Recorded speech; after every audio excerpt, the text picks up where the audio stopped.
Restaurant kitchen. Midnight steam coils from a stack of pans, fogging the window above the sink. The fluorescent lights hum, water drips, plates clang softly like distant bells. Noah, 40s, gaunt and weary-eyed, stands over the dish station, sleeves rolled, hands raw.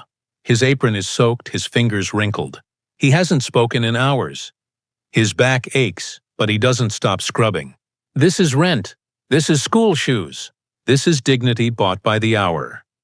Noah, VO. You can live quiet. You can live invisible. But you better live useful, especially when someone's counting on you. He glances at a small note taped to his dish rack, a crayon drawing from his daughter, Mia, with stick figure hearts and the words, "My dad is a hero." He smiles, just a little, then scrubs harder. Steam blasts again from a nearby pot washer. The floor's slick. The air smells like lemon soap and burnt onions. SFX, shouting, OS. A voice cuts through the kitchen, loud, sharp, entitled. Noah freezes mid-scrub. Man, OS. Do you even know what customer service means? This is pathetic. The laughter that follows is mocking, hollow. Noah doesn't move, but something in his chest stirs. Noah, VO. Some voices. Don't belong in rooms with food. He turns off the tap, wipes his hands on his apron. Listens. The shouting grows louder. And then, glass shatters. Noah steps out from behind the sink, toward the door that leads to the front of house. He hears shouting from the front, a voice that triggers something deep in him. Restaurant front. Continuous. Noah steps through the swinging door.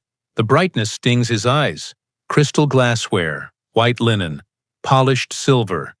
Another world.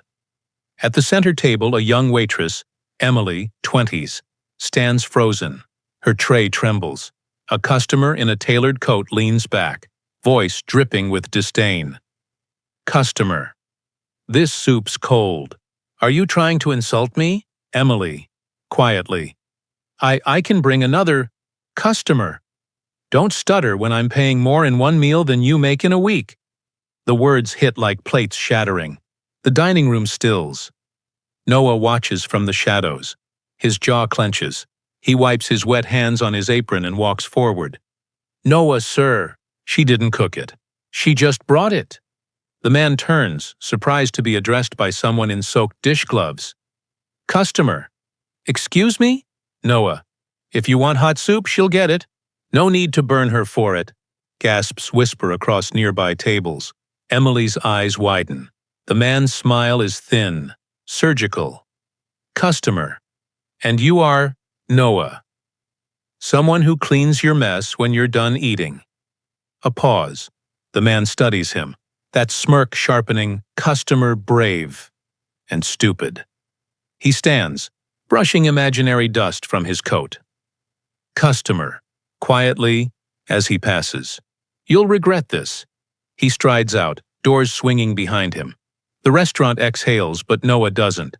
He only looks at Emily, trembling, eyes wet, and nods once. Noah, VO. Sometimes it's not about winning. It's about not bowing. He returns to the kitchen, hands shaking. The man's threat hangs in the air. You'll regret this. Small apartment. Late night, a single bulb flickers over a worn table. The walls hum with the sound of an old radiator. Rain patters against the window. Noah steps in quietly, setting down his work bag. His shoulders slump, but when he looks toward the couch, he freezes. MIA, 8, lies curled up with a blanket. Crayons scattered beside her.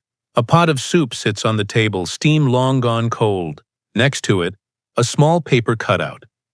A crude star with crayon letters. My dad had hero. He smiles weakly. The exhaustion in his face softens. Noah, VO. Sometimes home ain't walls. It's one tiny heartbeat waiting for you. He kneels beside her, brushes a strand of hair from her face. She stirs awake, blinking. MIA. You didn't eat again. Noah, I will.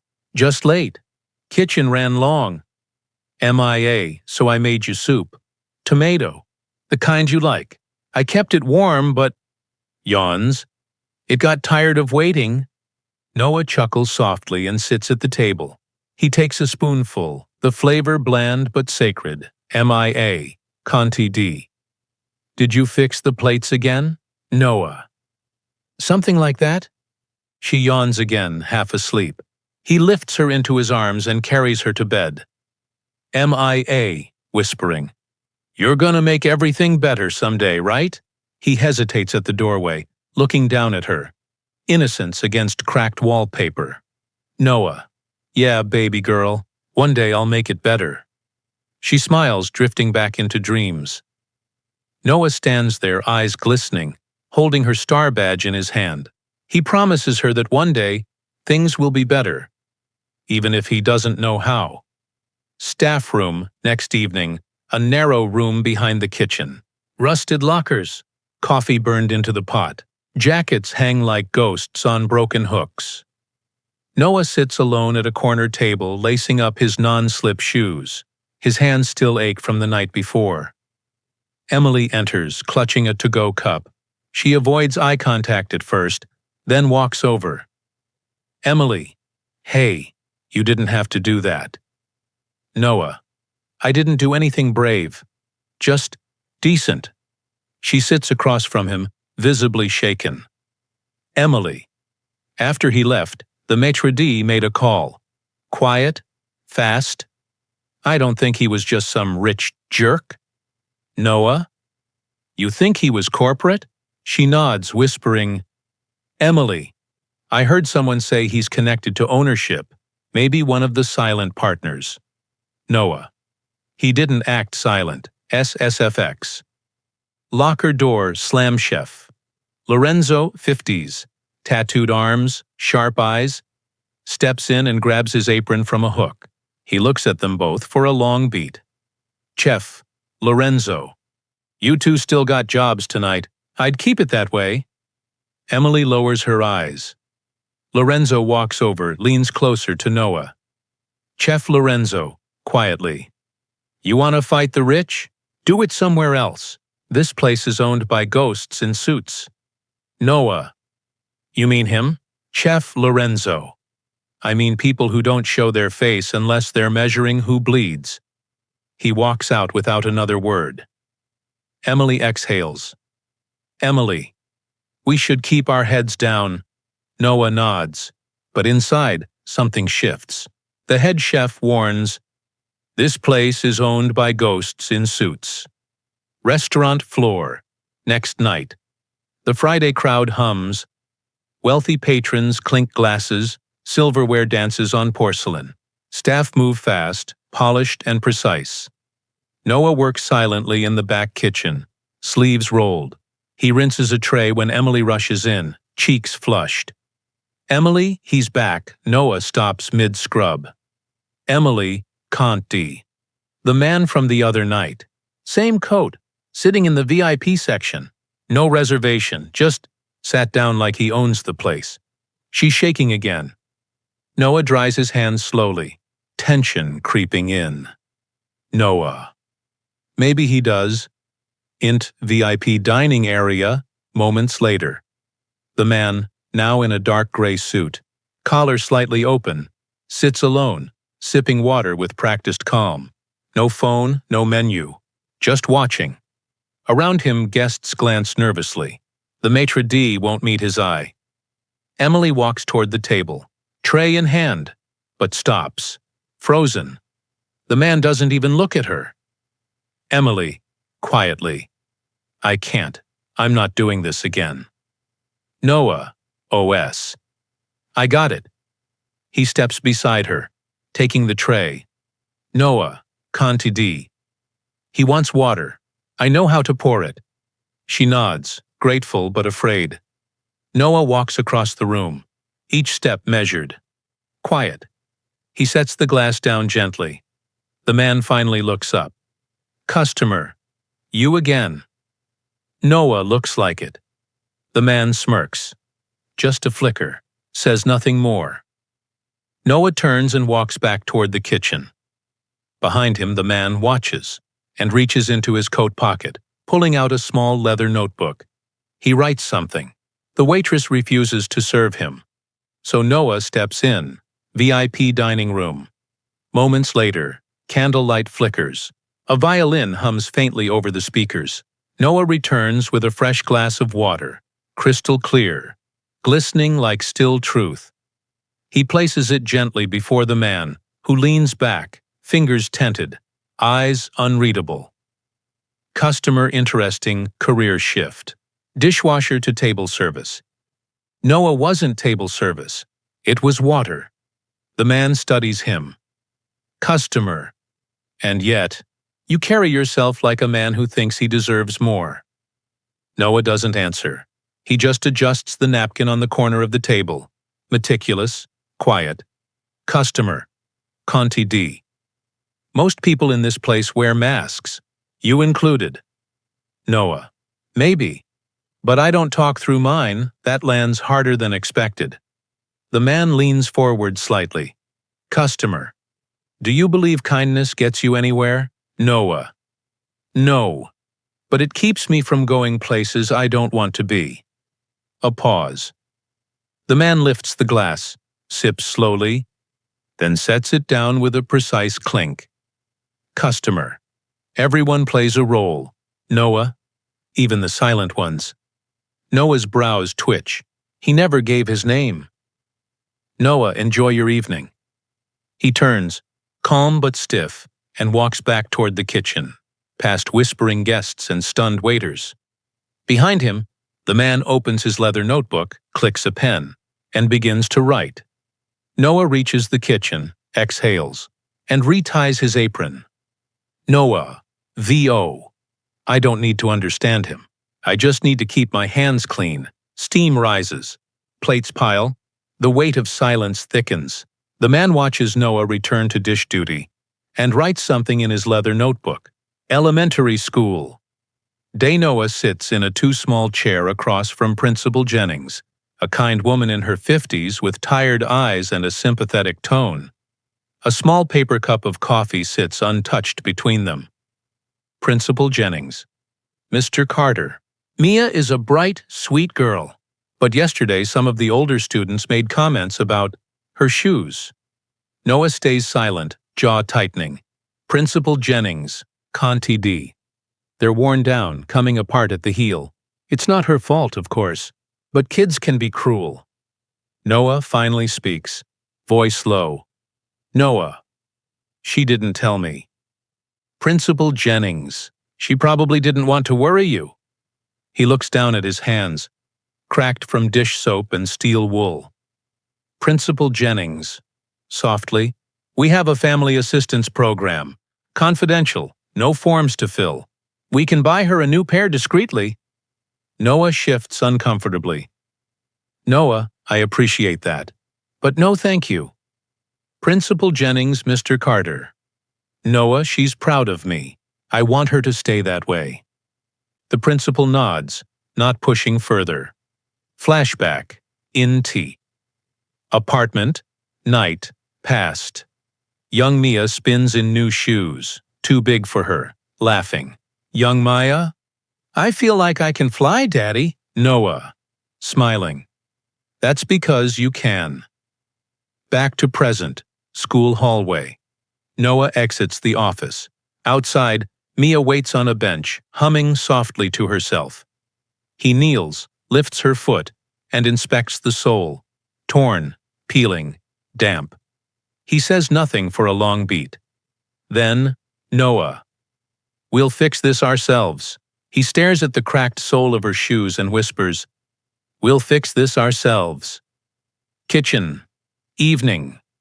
Rush chaos swirls. Plates crash. Orders barked. Pans hiss under fire. The kitchen runs like a battlefield. Organized, but brutal. Noah scrubs silently, eyes glazed from fatigue and worry. Chef Lorenzo storms through the swinging door. Chef Lorenzo. Where's Emily? The other waitstaff exchange nervous glances. Waiter, Charter 1. Didn't show up for pre-service. Heard she's gone. Noah stiffens. Chef, Lorenzo, low HR sent word down. Terminated this morning. Violation of conduct. No details. Noah. She was humiliated. You know that. Chef Lorenzo. Keep your voice down. No way. You said this place was run by ghosts in suits. Is this what they do? Fire the ones who get talked down to? Chef Lorenzo. They fired her for making a scene. You want to be next? The kitchen falls into silence. Noah, quietly. Then maybe I don't belong in here. He rips off his gloves and apron, tossing them in the bin. Restaurant back alley, moments later.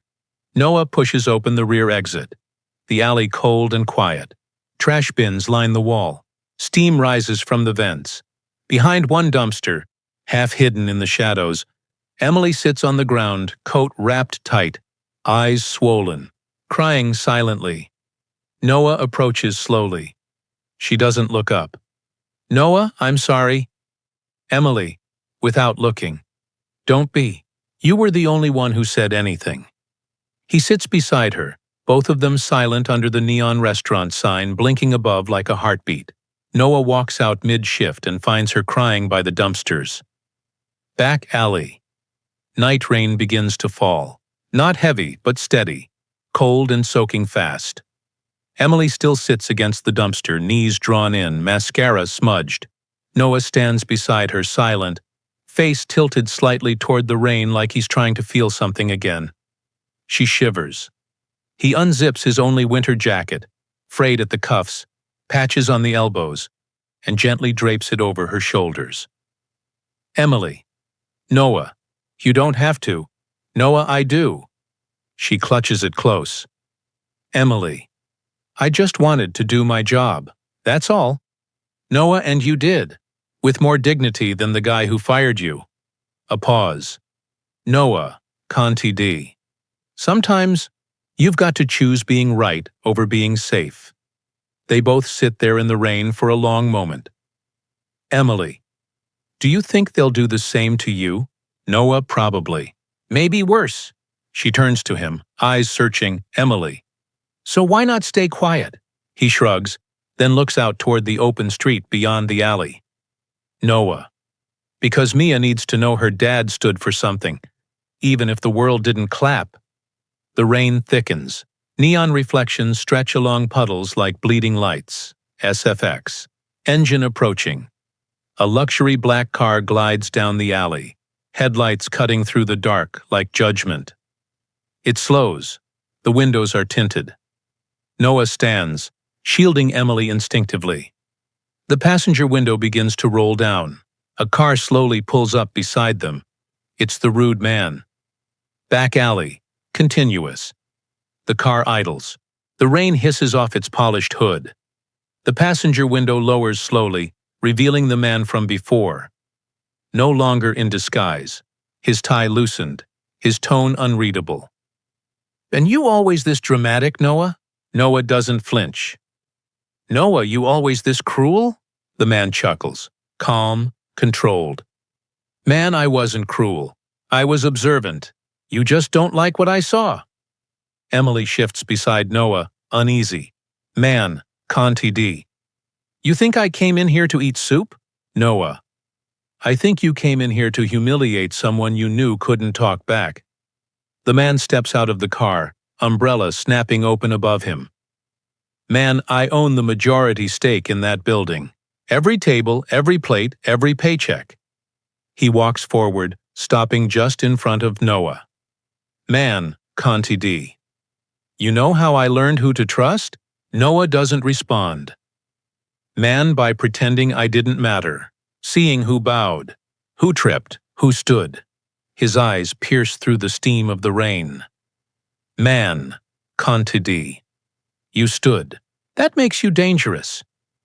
Noah exhales, fists at his sides. Noah. If telling the truth's dangerous, then I don't want to be safe. The man nods slowly, studying him like a riddle. Man, you've got heart, but heart doesn't pay rent. He turns back toward the car. Man, Conti D. So here's your choice. Keep your job or keep your pride. Can't have both. The door slams behind him. The car pulls off, tires slicing through water. He offers Noah a choice. Keep your job or keep your pride. Can't have both. Apartment. Later that night, Noah enters quietly, soaked through. The lights are off. The only glow comes from the TV. Cartoons left running, volume low. He sees Mia asleep on the couch again, curled beneath a thin blanket, hugging her stuffed lion tight. He kneels beside her and gently pulls the blanket up around her shoulders. Noah, V.O. You try to be strong outside so they never see what breaks in here. He stands and walks into the kitchen, where he tosses his wet shirt into the hamper. As he reaches for a towel, something catches his eye in the trash can. Crushed beneath eggshells and paper towels is a torn piece of paper, the star-shaped drawing Mia made just nights ago. He pulls it out, hands trembling, the crayon letters still visible. My dad, or hero, smudged, bent, nearly unreadable. He stares at it, for a long time. Flashback, int hospital room. Years ago, Mia, just a toddler, grips his finger while machines beep softly. Young Maya. You'll always come back, right? Young Noah always, even if I have to walk through storms. Back to present. Kitchen. Noah drops into a chair, head in his hands, the drawing on the table in front of him. Soaked, torn, clinging to itself like a prayer. He reaches for a roll of tape. Slowly, he begins to piece it back together. Noah, whispering. She still sees me, even if the world doesn't. He presses the last corner down. The paper is whole again, barely. He tapes the torn drawing back together, whispering, She still sees me, even if the world doesn't. Coffee shop, morning. Sunlight pours in through tall windows. Laptops click. Espresso machines hiss. The city moves. But Noah sits still in the corner, worn jacket zipped to his neck, folded resume on the table in front of him. His phone buzzes. Text from Emily. You need to see this. She sends a screenshot.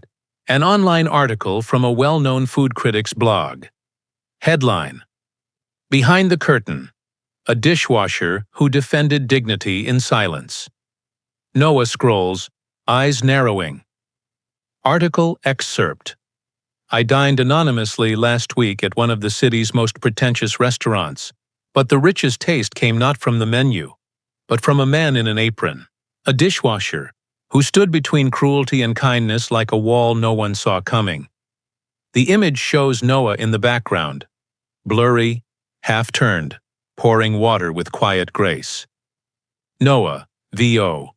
I didn't even know anyone was watching. The article ends with, sometimes the real chef isn't the one plating food. It's the one cleaning up the mess after power walks away. He stares at the screen, half disbelief, half heartbreak. Corporate office. Same time. A sleek glass table. A single laptop open in front of the owner, the man in the gray suit. He reads the review slowly, eyes unmoving. He doesn't smile, but he doesn't look angry either. After a long pause, he closes the laptop. The owner reads the article in silence, then closes his laptop with a smile. Restaurant. Nida. Different air tonight. Quieter. Cleaner. Still. Noah walks through the front doors in a pressed shirt. Not an employee. Not a guest. Caught somewhere in between. He's been invited back. One night only. No instructions. Just a message. Report at 7 p.m. alone. He steps into the dining room. Only one table is set. White linen. Single candle. Empty across from it. The owner sits alone, coat off, sleeves rolled, pouring himself a glass of wine. Owner, sit. Noah hesitates, then pulls out the chair and lowers himself in. Owner, Con TD. You thought I'd punish you. Noah didn't expect much either way. The owner sips the wine, gaze steady. Owner. You didn't follow the rules. You didn't play the game. Pauses. And still, the city fell in love with you. Noah says nothing. Owner, Conti D. They called you a dishwasher with spine. That's rare. Most just keep their head down and mop up the blood. Noah, I don't want attention. I just didn't want to lie for a paycheck. The owner chuckles softly. Owner. You'd be surprised how few men know the difference. He leans forward, candlelight catching the edge of his smirk. Owner, Conti D. Tell me something, Noah. Would you run this place differently? Noah stares at him, caught off guard. Unsure if it's a test or a trap. The owner asks Noah, would you run this place differently? Private office. Night soft jazz plays low from a corner speaker. The owner's office is a stark contrast to the restaurant's grand facade. Shelves of old books, a weathered chessboard, a single flickering candle on his desk. Noah enters, guided in by a manager. The door closes behind him with a subtle finality. The owner stands at the window, back to Noah, looking out at the glowing city skyline. Owner, I've watched 100 men fold for a promotion. 100 more sell their soul for a corner table. He turns slowly, something gentler in his expression tonight. Owner, Conti D. But you? You gave away your only jacket to someone who already lost everything. He walks to his desk and slides forward a sealed envelope. Owner, Conti D. Inside, a letter of recommendation. Pause. And a check. For your daughter's tuition. Year paid in full. Noah stares. Stunned. Breath short. Noah, why? The owner lifts a small piece of paper from the desk. A printed version of the Dishwasher Who Defended Dignity article. Owner, because that story reminded me what this place was supposed to be about. He steps closer, his tone firm but sincere. Owner, Conti D. I wasn't testing the staff's performance. Noah. I was testing their character. A pause. Owner. Softly. I was looking for someone who'd protect the lowest. You didn't fail the test. Beat owner, Conti D. Everyone else did. He says you didn't fail the test. Everyone else did. City Street, morning early sun breaks through the skyline. City sounds slowly wake. Buses hissing. Birds in alleyways. The clink of a cafe spoon stirring coffee. Noah walks hand in hand with Mia, who skips beside him in a brand new pair of pink sneakers. Clean, untied, joyfully loud with every step. Her backpack bounces as she sings a quiet tune under her breath. MIA. These feel like clouds. Are they from the superhero store? Noah. Not quite, but I know a guy with good taste. She grins and squeezes his hand. MIA. You always said we'd fix it. Noah. Guess we did, huh? They reach the school gate. She waves and runs off, turning once at the door. MIA, calling out, Don't be late to your new job, boss. Noah laughs softly. His eyes glisten. Restaurant later that day. The kitchen is quiet, spotless. Staff move with curiosity. The schedule is blank, but the energy is new. Emily walks in, pauses at the entrance. Stunned to see Noah dressed sharp, clipboard in hand. He looks up, smiles. Noah, we're rebuilding the heart of this place. You in? She nods, speechless. Restaurant, same time. The old gold-lettered sign has been replaced. A simple board now reads, New management, same heart. A small star is drawn beside it, in crayon. The sign outside the restaurant reads, New management, same heart, restaurant, evening. The restaurant hums with a new rhythm. Not louder, just warmer. Laughter comes easier now. The waitstaff smile without rehearsing it. The air smells like garlic, roasted thyme, and trust. Noah walks the floor. Clean shirt, sleeves rolled, clipboard in hand, but not rushing. He belongs here now. He stops by each table, checking on guests, chatting with kitchen staff, clearing plates with ease and respect. Emily, in her new uniform, now leads the floor. Confident, poised. She glances toward Noah for reassurance. He nods once. Proud. Kitchen. Moments later, a young new waitress stands nervously by the pass, tray shaking in her hands. Waiter. You'll be fine. Just breathe. She nods but looks like she might bolt. Noah steps in gently, places a calm hand on her shoulder. Noah. Hey. First shift? She nods. Noah, Con TD. I started in this room too, but with a mop in one hand and a broken heart in the other. She chuckles, tears threatening. Noah, Con TD. You're not alone here. Not anymore. She takes a breath, straightens her shoulders, walks out with the tray. Dining room. Same time, from a corner table, Mia watches her dad work. She's drawing again. This time not stars but people. A man in an apron holding a plate. Smiling. Noah. VO. Some stories don't start at the top. Some don't start clean, but they can still end with something whole. He walks past Mia, ruffles her hair as he passes. Then he turns, looks out over the room. Staff, guests, family, second chances. Noah, quietly. No one eats here with fear in their stomach. He turns, smiling faintly, and says, No one eats here with fear in their stomach.